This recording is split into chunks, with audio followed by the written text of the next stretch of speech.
என்னுடைய உயிரோடும் உணர்வோடும் கலந்து வாழுகின்ற என் அன்பு சொந்தங்கள் அனைவருக்கும் வணக்கம்.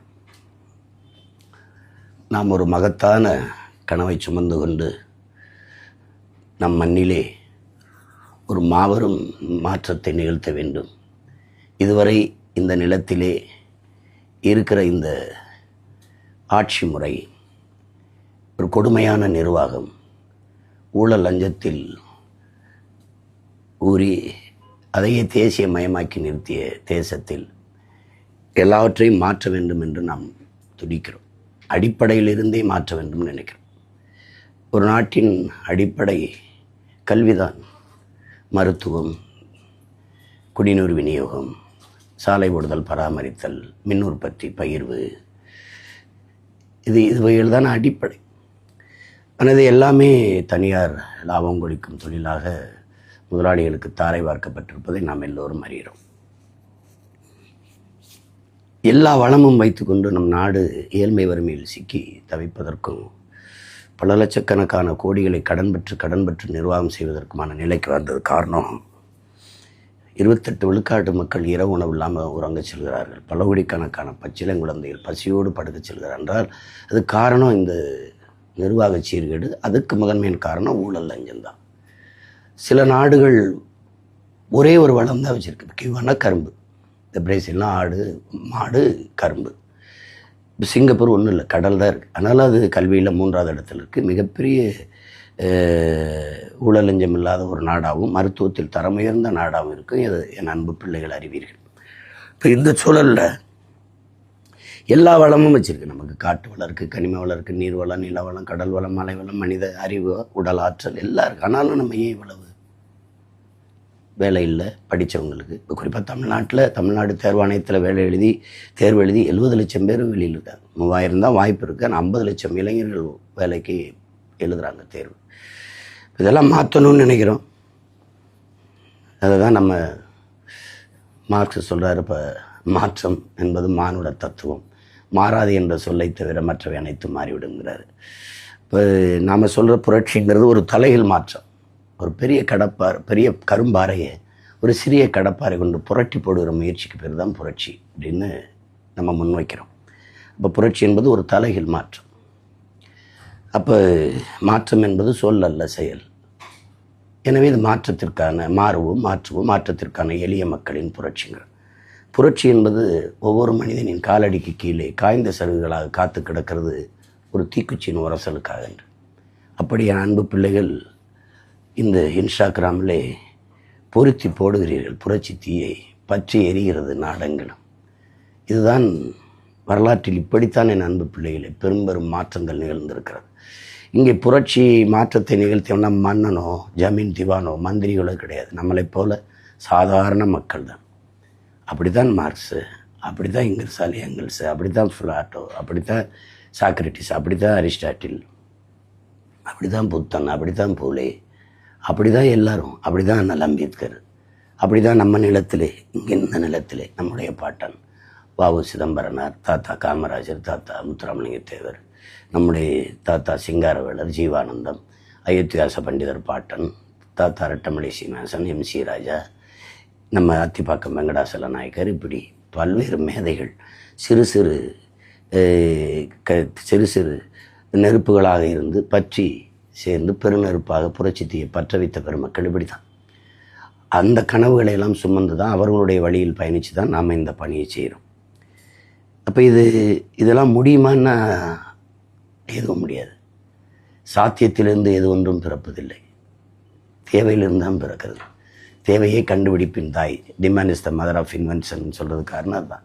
தேவைப்படுது, படைக்கிறான். தொலைதூரத்தில் உன்னோட தொடர்புன்னு நினைக்கிறான், தொலைபேசி வருது, கல் முள்ளும் குத்துது, சுடுது, அப்போ கால் செருப்பு தேவைப்படுது, படைக்கிறான்.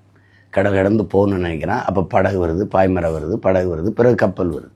விரைந்து செல்லணும்னு நினைக்கிறான், மயில் வந்து வருது. விரைந்து பறந்து போகணும்னு நினைக்கிறான், பறவை பார்க்குறான், அது மாதிரி பறக்கணும்னு நினைக்கிறான், விண்ணூர்தி வருது.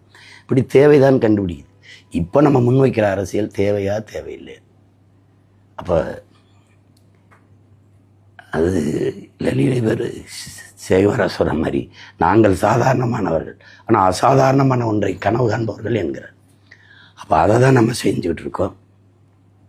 சாத்தியமில்லாதது என்று எதை சொல்கிறார்களோ அதை சாத்தியப்படுத்துவ செயலுக்கு பேர் தான் புரட்சி. அதுதான் மாறுதல். அதை சாத்தியப்படுத்துகிறவனுக்கு பேர் தான் புரட்சியாளர்.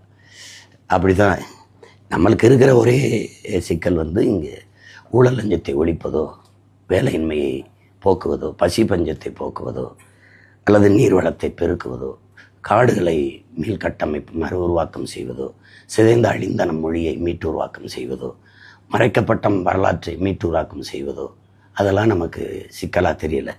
நமக்கு இருக்கிற ஒரே சிக்கல் இழந்த வளத்தை திருப்பி உருவாக்க முடியாது.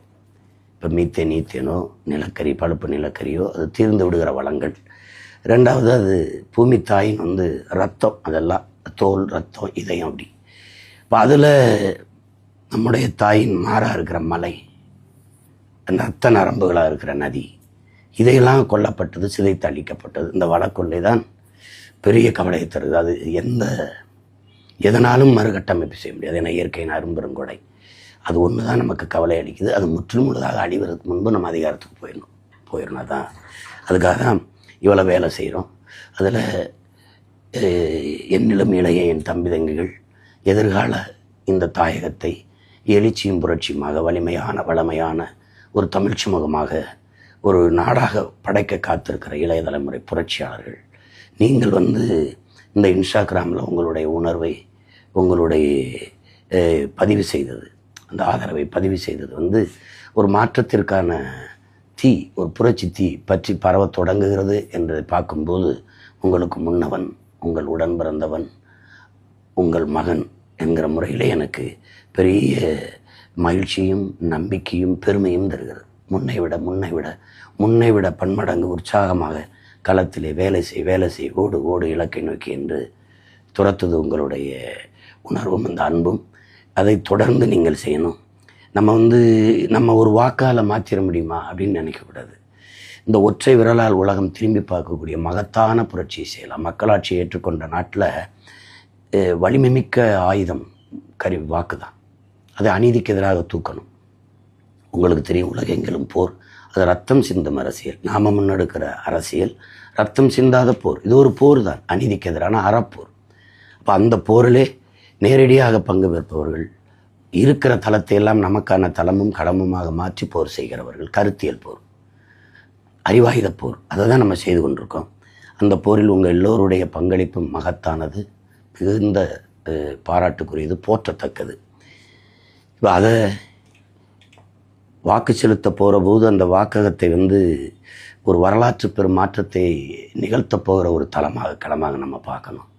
நம்ம செலுத்துகிற விவசாய சின்னத்தில் செலுத்துகிற அந்த ஒற்றை விரலால் நம்ம செலுத்துகிறது தான், அங்கே தான் ஆகச்சிறந்த கல்வி இருக்குது நம்ம பிள்ளைகளுக்கு, ஆகச்சிறந்த மருத்துவம் இருக்குது நம் மக்களுக்கு, அங்கே தான் தூய குடிநீர் பகிர்வு இருக்குது, தடையற்ற மின்சார பகிர்வு, யார்கையும் எதிர்பார்க்காத எரிகாற்று பகிர்வு, பிறகு பசிங்கிற சொல் இல்லாத ஒழிக்கிறதுக்கான வாய்ப்பு, வேலை இல்லை என்ற சொல்லுக்கே இனி வேலை இல்லை என்று செய்யக்கூடிய வாய்ப்பு, இதெல்லாம் அங்கு தான் இருக்கிறது.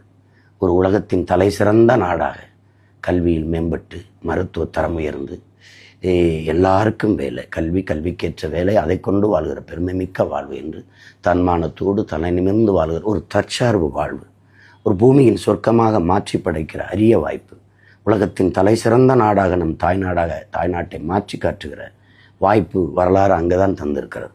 காலம் அங்கே தான் நமக்கு கையளித்திருக்கிறது. கவனமாக என் உடன் பிறந்தார்கள், பேரன்பு மிக்க என் பெற்றோர்கள், என் பாசத்திற்குரிய என் தம்பி தங்கைகள், நாளை என் நாட்டின் எதிர்கால நம்பிக்கைக்கு. நாடு உங்களுடையது. இந்த நாடு எப்படி பார்த்தாலும் நம்முடையது. நாம் தான் அதற்கு பொறுப்பு. அதனால் கவனமாக நம் வாக்கை செலுத்தணும். இப்போ மற்ற கட்சிகள் வெல்வது ஒரு சாதாரண நிகழ்வு தான். நின்றிருக்கார்கள், வென்றிருக்கார்கள், ஒரு சாதாரண சம்பவம்.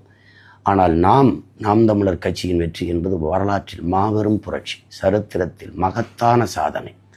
வாக்குக்கு காசு கொடுக்கல, இலவச ஏமாற்ற அறிவிப்புகள் இல்லை, காசை தராமல் கருத்தை முன்னிறுத்தி, கோடிகளை முன்னிறுத்தாமல் உயர்ந்த கொள்கையை முன்னிறுத்தி, ஒரு கனவை கண் முன்னாடி மக்களுக்கு முன்னாடி விரித்து, எளிய பிள்ளைகள், எந்த பின்புலமும் இல்லை, மந்திரி மகனோ முதலமைச்சர் வாரிசோ அல்லது சாதி சொல்லியோ மதம் சொல்லியோ அந்த உணர்வை தூண்டி அரசியல் செய்யாமல், இறந்து போன மொழி, இறந்து போன இன உணர்வு, மான உணர்வு, அதை உசிப்பி தட்டி எழுப்பி இன்றைக்கி ₹1 வாக்குக்கு கொடுக்காம 36 லட்சம் வாக்கை பெற்று மக்களினுடைய நன்மதிப்பை பெற்று தனித்து தொடர்ந்து நின்று 3வது பெரிய கட்சியாக வளர்ந்து தனித்து நின்று முழு இசைவு அங்கீகாரம் பெற்ற தேர்தல் ஆணையத்தால் அங்கீகாரம் பெற்ற ஒரு மாநில கட்சியாக உயர்ந்திருக்கணும். இதெல்லாம் நம் மக்கள் தந்த நம் மீது வச்சிருக்க நம்பிக்கையும் மதிப்பும் அந்த அன்பும் அந்த 3வதாக நிற்கிற நாம் உறுதியாக முதலாவதாக வர முடியும். அதையும் நம் மக்கள் 3வது உயரத்திற்கு தூக்கி கொண்டு வந்தவர்கள் முதலிடத்துக்கு கொண்டு போய் வைக்க மாட்டார்கள் என்று சொல்ல முடியாது. நம்மக்கிட்ட இருக்கிறது உழைப்பு மட்டும்தான். எப்படி பார்த்தாலும் வெற்றிக்கு இருக்கிற ஒரே வாய்ப்பு கடுமையான உழைப்புங்கிறாங்க. அதை தான் நம்ம செய்து கொண்டிருக்கோம். வரலாறு நமக்கு வழிகாட்டுகிறது, சத்தியம் நமக்கு சான்றாக இருக்கிறது. புரட்சி எப்போதும் வெல்லும். நம் வெற்றியும் அதை சொல்லும். நம் இலக்கு ஒன்றுதான், இனத்தின் விடுதலை. இனம் ஒன்றாவோம், இலக்கை வென்றாவோம். தமிழ்த்தாய் வாழ்க, தலைவர் பிரபாகரன் வாழ்க. விவசாய சின்னத்திற்கு வாக்களிப்போம், வருங்கால தலைமுறைக்கு வாழ்வளிப்போம். வணக்கம். எப்படி வந்திருக்கு?